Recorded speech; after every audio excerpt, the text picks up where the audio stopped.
నిన్న 12 గంటలకు ఎప్పుడు నిన్న మధ్యాహ్నం గట్టిగా చెప్పు. గవర్నమెంట్ హాస్పిటల్ పోయినావా? పోయింది సార్. ఏం చెప్పినారు వాళ్ళు? వచ్చి సిమ్స్ పొమ్మండ్రి. సిమ్స్ కనేసి మామూలు డబ్బు ఇక్కడ లేదు, మామూలు ఇక్కడ పెద్ద డాక్టర్ లేదు. పెద్ద డాక్టర్ లేదన్నారా? అంత పెద్ద హాస్పిటల్ లేదు అని చెప్పినారు.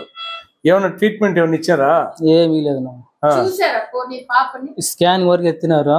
ఎక్స్రే మన స్కాన్ ఎత్తేసి ఇక్కడ వచ్చి ఇక్కడ కాదు, మీరు వచ్చి సిమ్స్ పోవాలి, మీరు తిరుపతి పోవాలి అన్నారు. సార్ మేమేం చేసేది అనేసి మా ఓనర్ వండుకొని ఇటు తెచ్చి చేర్పించినాం. ఎక్కడ నుండి పడిపోయింది పాప? అక్కడ ట్రాలీల నుంచి కింద పడిపోయింది. ట్రాక్టర్ పైన నుండి.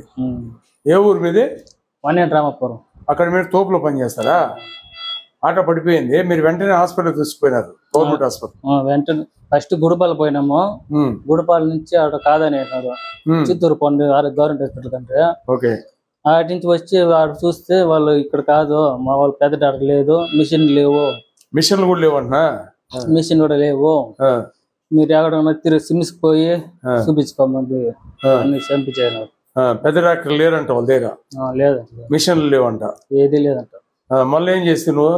మళ్ళీ మా ఓనర్ వండుకొని ఇదంతా కాదు వీటికి వచ్చి చేర్పించాడు. వీడు వచ్చి అడిగితే 35,000 అవుతుందండి. అదే నేను మాట్లాడినాను, మళ్ళీ డబ్బులు పంపించిన మీ ఓనర్కి. ఎంత వయసు బిడ్డకి? 4 ఏళ్ళు. మీరేం పని చేస్తారు? జీవితం ఉన్నాం సార్. అక్కడ కూలి పని చేస్తాం జీవితం. తోపులో? ఆవిడ తోపులో. ఇప్పుడు తెల్లారితే చేసినారు ఆపరేషన్, డబ్బులు కట్టినాక చేసినారు. ఎంత కట్టినారు ఇప్పుడు? 25,000. 25,000 కట్టేసినారు.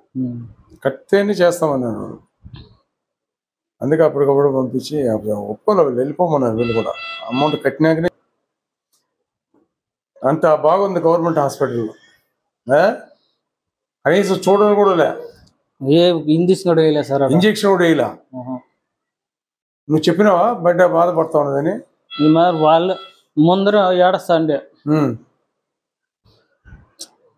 బాధపడద్దు, ఎందుకు? అయిపోయింది కదా ఆపరేషన్, ఏమి ఇబ్బంది లేదు. డాక్టర్ నాతో మాట్లాడినాడు, బాగా అయింది అన్నారు. రాత్రి మేము అన్న పోవాలంటే మేము అందుకే చెప్పినాం, డబ్బులు పంపించి బిడ్డని సేవ్ కాపాడుకున్నాం అనేసి. జాగ్రత్తగా ఉండాలి మీరు కూడా. ఏం కాదు, ఇంకా ఏమైనా ఖర్చు అయితే మేము పెడతాం.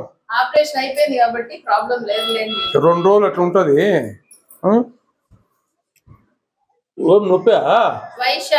నొప్పా? వైశాలి ఏడో కుట్టు బంగారు. వాయిస్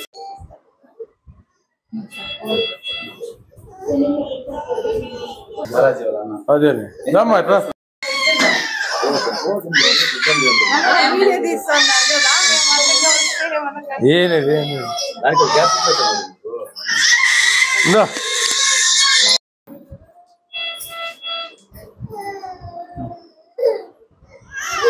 అమ్మా శోభమ్మా దేవా. అవును. ఏ రాత్రి వీళ్ళు బాధపడతాడు, ఆయన ఫోన్ చేసి. అవును చేస్తానే ఉన్నావు ఇప్పుడు కూడా. ఏ లేదమ్మా, ఏ లేదు తల్లి. పేరు రామరాజు, ఊరు వచ్చి వన్నేటి రామాపురం. అక్కడ నుంచి బిడ్డ కింద ట్రాక్టర్ నుంచి కింద పడిపోయింది. అక్కడి నుంచి గవర్నమెంట్ హాస్పిటల్ తీసుకెళ్ళాము. అక్కడ వండుకొని స్కానింగ్ వరకు ఎత్తినారు. స్కానింగ్ ఎత్తిన తర్వాత ఇక్కడ ఇంజక్షన్ కూడా వేయలేదు. అక్కడి నుంచి మా వల్ల కాదు, పెద్ద డాక్టర్ లేదు, ఇక్కడ ఈ మొత్తం మిషన్ లేవు అని మాట్లాడినారు. ఇక్కడ నుంచి సిమ్స్ తిరుపతి తీసుకుని వెళ్ళిపోండి మీరు, అక్కడ పోతే ఆపరేషన్ చేసి రెడీ చేస్తారని చెప్పినారు. తర్వాత వచ్చి అక్కడి నుంచి మేము ఏం చేయలేకుండా ఇక్కడికి మా ఓనర్ తోడుకొచ్చినాడు. ఈ హాస్పిటల్ వచ్చినాక 35,000 అయిందని చెప్పినారు. అందుకే ఒకసారి మేము అడుక్కున్నాము, ఆ సారు మాకు సహాయం చేసినాడు. చేసి 20,000 తగ్గించుకొని ఆపరేషన్ చేసినారు తెల్ల. కార్పొరేట్ తో కామన్ మ్యాన్ పోరాటం నిజంగా కామన్ మ్యాన్ పోరాటం అండి ఇది. ఇప్పుడు ఇంత జరుగుతోంది, ఇంత జరుగుతున్నా కూడా మీరు ఇక్కడ చూస్తే 4 ఏళ్ల చిన్నారి ట్రాక్టర్ నుంచి కింద పడిపోయింది. వాళ్ళ పక్కనే ఉన్న అపోలోకి తీసుకెళ్లారు, గుడిపాలకు తీసుకెళ్లారు. గుడిపాలకు తీసుకెళ్తే అక్కడ కాదు పెద్ద ఆసుపత్రి అంటే మరేదో కాదండి, చిత్తూరు గవర్నమెంట్ ఆసుపత్రిని పెద్ద ఆసుపత్రి అంటారు. సో పెద్ద ఆసుపత్రికి తీసుకురావడం జరిగింది. మిషనరీస్ లేవు, పెద్ద డాక్టర్ లేదు, కాబట్టి రెఫర్ టు తిరుపతి అని రాశారనమాట. సో అక్కడ రెఫర్ అవ్వగానే వాళ్ళకి ఏం చేయాలో తెలియట్లేదు. ఎందుకంటే వీళ్ళు కూలి పని చేసుకునే వాళ్ళు, యానాద కులస్తులు, కూలి పని చేసుకునే వాళ్ళు, 2 పిల్లలు వాళ్ళకి. వాళ్ళు ఏం చేయాలి దిక్కుతోచని స్థితిలో మేము చేస్తున్న పోరాటము వేరే వాళ్ళ ద్వారా తెలిసి షణ్ముగం సార్కి కాల్ చేస్తే ఆయన ఇనిషియేషన్ తీసుకొని చిత్తూరులోనే ఉన్నటువంటి ఒక ప్రైవేట్ ఆసుపత్రికి జాయిన్ చేసి తీసుకొచ్చి ఈరోజు బేబీకి ఆపరేషన్ అయ్యేది జరిగిందనమాట. సో ఇలా రెఫర్లు ఇంకా ఎంతకాలం చేస్తారు? మిషనరీస్ లేవు, డాక్టర్స్ లేరు. మరి మీకెందుకు మా గవర్నమెంట్ హాస్పిటల్, మీకెందుకు అపోలో వాళ్ళకి? మా గవర్నమెంట్ హాస్పిటల్ మాకు ఇచ్చేసారనుకోండి, గవర్నమెంట్ డాక్టర్లు పెట్టుకొని మేమేదో చేసుకుంటాం కదా. చిత్తూరులో ఉన్న ప్రజలందరూ కూడా ఒక్కసారి ఆలోచించండి. చిత్తూరు ప్రభుత్వ ఆసుపత్రిని అపోలో యాజమాన్యం క్యాప్చర్ చేసుకొని అక్కడ మారణ హోమం సృష్టిస్తున్నారు ప్రజల ప్రాణాలతో. అందుకు నిదర్శనే 1.5 నెలలకు ముందు నా బిడ్డని కోల్పోయిన సందర్భాన్ని ప్రజలకందరికీ కూడా తెలుసు. ఈ 1.5 నెల రోజులుగా మేము కానీ హ్యూమన్ రైట్స్ వారి కమిటీ ద్వారా అనేక రకాలైనటువంటి వివిధ కార్యక్రమాలు చేపట్టినాం, ప్రజల దృష్టికి తీసుకెళ్ళాం, ప్రజల మద్దతు కోరుతూ సంతకాల సేకరణ చేశాం, అధికారుల దృష్టికి తీసుకెళ్ళాం, ప్రభుత్వంలో ఉన్నటువంటి అధినేతల దృష్టికి తీసుకెళ్ళాం. కేవలం కమిటీల పేరుతో, విచారణల పేరుతో జాప్యం చేస్తున్నారు తప్ప అక్కడ ఒరిగింది లేదు, అక్కడ జరిగింది లేదు. అందుకు నిదర్శనే నిన్నటి రోజు గుడిపాల మండలం 190 రామాపురంలో ఒక యానాది కులానికి సంబంధించినటువంటి ఒక బిడ్డ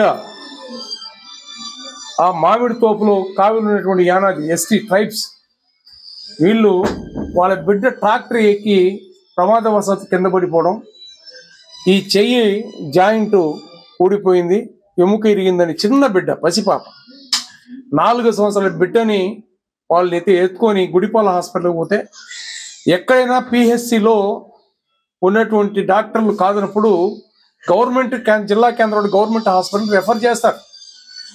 అదేవిధంగా గుడిపాల్లో ఉన్నటువంటి డాక్టర్లు మీరు ఇమీడియట్గా చిత్తూరు గవర్నమెంట్ హాస్పిటల్కి వెళ్ళండి అని చెప్పడం, గవర్నమెంట్ హాస్పిటల్కి వెళితే వాళ్ళ తండ్రి వాళ్ళ తల్లి ఇప్పుడు మీకు చెప్పారు, ఇక్కడ మా దగ్గర మెషినరీస్ లేదు, పెద్ద డాక్టర్లు లేరు, మీ కేవలం ఎక్స్రే మాత్రం తీసి మీరు ఇమీడియట్గా స్విమ్స్ హాస్పిటల్కి వెళ్ళిపోండి, ఇక్కడ మా కుదరదు అని చెప్పడం అనేది ఎంత దౌర్భాగ్యమో ఒకసారి మనం ఆలోచించాలా.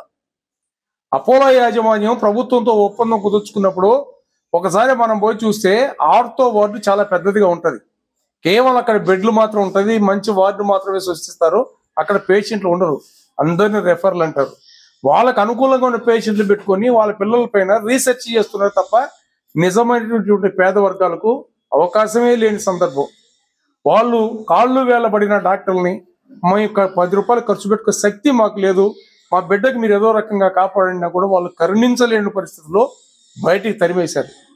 దిక్కుజోతని తల్లిదండ్రి వాళ్ళ గ్రామంలో ఉన్నటువంటి వాళ్ళతోటి ఒక ప్రైవేట్ హాస్పిటల్ చుట్టూ తిరగడం, ప్రైవేట్ హాస్పిటల్స్ ఎవరు డాక్టర్లు అందుబాటులో లేకపోతే ఇక్కడ డాక్టర్ భరత్ రెడ్డి గారి దగ్గరికి తీసుకురావడం, ఆయన కూడా మానవతా దృక్పథంతో నేను సర్జరీ చేస్తాను కాకపోతే ఇంత అమౌంట్ అవుతుంది అని చెబితే, మళ్ళా నాకు వేరే మేము చేస్తున్న ఉద్యమాన్ని గుర్తించి మేము చేస్తున్న కార్యక్రమాలు చూసి మాతోటి వీళ్ళకి ఏదైనా సహాయ సహకారం అందుతుందని నాతో సంప్రదించడం జరిగింది.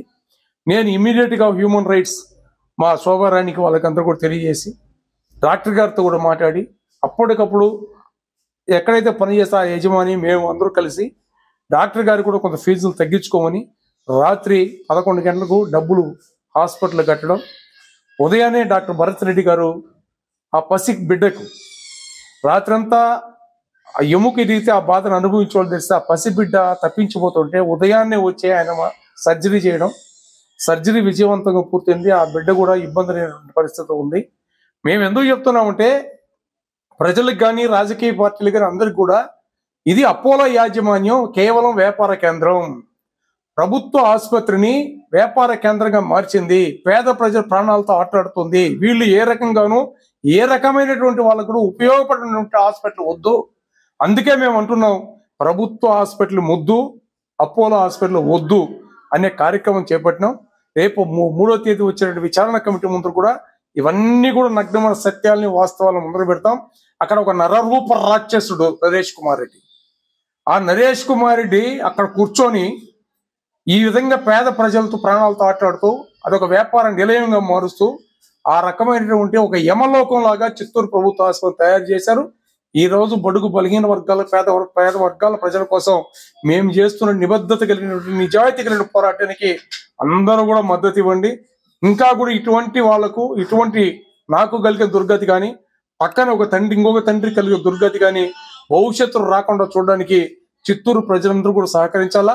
మానవతా దృక్పథంతో ప్రైవేట్ డాక్టర్ అయినా భరత్ రెడ్డి గారు పసిబిడ్డని ఎప్పటికప్పుడు ఉదయాన్నే 5 గంటలకంతా సర్జరీ చేసి ఆ బిడ్డను కాపాడడానికి ఈ యొక్క భరత్ రెడ్డి డాక్టర్ గారికి ప్రత్యేకంగా మా కమిటీ తరఫున కృతజ్ఞతలు చెప్తున్నాం.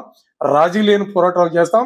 అపోలో యాజమాన్యాన్ని తరిమి కొట్టేంత వరకు కూడా నిరంతర పోరాటాన్ని కొనసాగిస్తామని పత్రికా ముఖం విజ్ఞప్తి చేస్తాం.